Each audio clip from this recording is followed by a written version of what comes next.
বন্ধুরা, ডব্লিউবিতে আসার মাঠে একটি প্রশ্ন কি বলছে?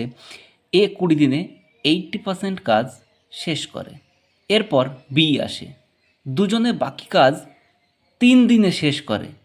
বি একা কত দিনে কাজটি শেষ করবে? তাহলে কি দেখো, এ করছে আর তারপরে কি করছে, বি আসছে, তার মানে এ প্লাস বি তারাও একত্রিতভাবে করছে।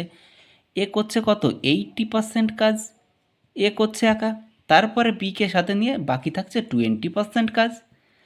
তাহলে আমি কি বলতে পারি যে এই 80% করছে কত দিনে, 20 দিনে। তাহলে 1% করবে কত দিনে, আর 100% করবে কত দিনে? তাহলে কাটো, 4 4 25 সঙ্গে 100। তাহলে এ করছে কত, এ করছে আছে 25 দিনে, আর এ প্লাস বি তার মানে বাকি থাকছে 20%। এবার এ প্লাস বি মানে এই 20% কত দিনে, সে 3 দিনে।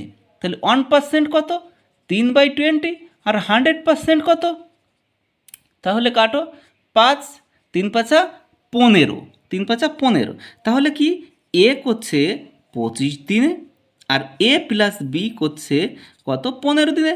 এবার এদের লসাগু কত হবে, 75 হবে লসাগু।